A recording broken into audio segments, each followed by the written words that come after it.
અરે શેઠ, હું તમારા પગે પડું છું, મને માફ કરો. મારું માથું ભલે કપાય પણ મારા જીવતાથી તારું માથું કોઈની જોડે નમવું ના જોઈએ. તમે મહેરબાની કરો, તમારા નાણાં હું ચૂકી જઈશ. તો કેટલા દિનમાં ચૂકી જઈશ? અરે શેઠ, થોડા દિવસમાં તમારા નાણાં હું ચૂકવી દઈશ. પણ થોડા દિવસ કેટલા દિવસનો તો વાયદો કર. અરે શેઠ, રાજપૂતની તલવારનું વેણ જેમ ખાલી ના જાય તેમ આ રખાપતનું વેણ પણ ખાલી ના જોકે જાય. હા વેણ તારું ખાલી ના જાય. શેઠ, હું તમને બે હાથ જોડી વિનંતી કરું છું, તમને ટાઈમે ટાઈમ પૈસા મળે છે. હા તને 8 દિનની હું મુદત આપું છું અને 8 દિવસ પછી પૈસા નહીં ભરું તો તારું ખોટું જપ્ત કરવામાં આવશે. ભલે છે.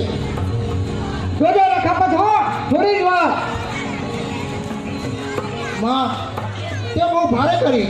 અરે બેટા, તું નાનો હતો પણ તને કહેવાની જ હતી હું. ભલે માં, તું ચિંતા ના કરી.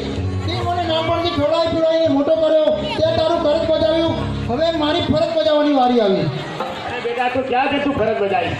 અરે માં, હું ચાકરીએ જઈશ. અરે બેટા, તારે કોઈ ચાકરી ક્યાં કાઢી છે? અરે માં, હું પહેલા મામાને ત્યાં જઈશ મારું નસીબ અજમાવી અને ત્યાં ચાકરી કરીશ. ચાલો.